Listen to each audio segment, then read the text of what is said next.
लोकसभा निवडणुकीच्या 5ही टप्प्यातील मतदान पूर्ण झाले, पण चौथ्या टप्प्यात मतदानावेळी पैसे वाटले आणि मतदारांवरती दबाव आणण्यात आल्याच्या अनेक घटना उघड झाल्यात। याबाबतचे व्हिडिओ सोशल मीडियावर व्हायरल झाले होते, असं राष्ट्रवादी काँग्रेस शरदचंद्र पवार पक्षाचे आमदार रोहित पवार यांनी म्हटलंय। सोशल मीडियावरील एका व्हिडिओ संदर्भात रोहित पवार यांनी भाजपवर आरोप केले। व्हायरल व्हिडिओत एका मतदान केंद्रावर ईव्हीएम जवळ मतदाराला एक व्यक्ती सूचना देताना दिसतायत।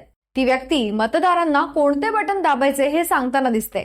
यावर रांगेत उभे असलेले इतर मतदार ज्याचे मतदान त्यांना करू द्या असं सांगतायत, पण तरीही सूचना देणारी ती व्यक्ती तिथेच उभी असल्याचं दिसतंय।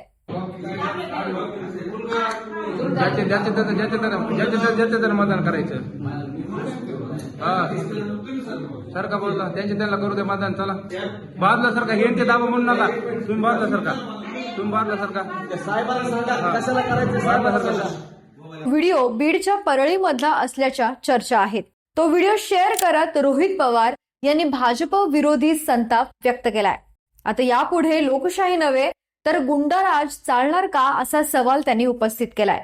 बीड जिल्ह्यात विशेषतः परळी भागात मतदान कक्षातून मतदारांना बाहेर काढून आपल्याला हवे तसे मतदान भाजपनं गुंडांकडून करून घेतल्याची माहिती समोर येते। म्हणजेच पवित्र देवस्थान असलेल्या परळीत आता यापुढे लोकशाही नव्हे तर गुंडाराज चालणार का, हे असेच सुरू राहिले तर महाराष्ट्राचे उत्तर प्रदेश व्हायला वेळ लागणार नाही आणि निवडणूक आयोग या गुंडागिरीला चाप लावणार की फक्त बघ्याची भूमिका घेणार, याचं उत्तर निवडणूक आयोगानं द्यावं अशी मागणी रोहित पवार यांनी केली आहे। रोहित पवार यांच्या आरोपाशी तुम्ही सहमत आहात का हे आम्हाला कमेंट बॉक्समध्ये नक्की कळवा। व्हिडिओला लाईक करा, शेअर करा आणि जर तुम्ही या चॅनलवर नवीन असाल तर चॅनलला सबस्क्राईब करायला विसरू नका। धन्यवाद।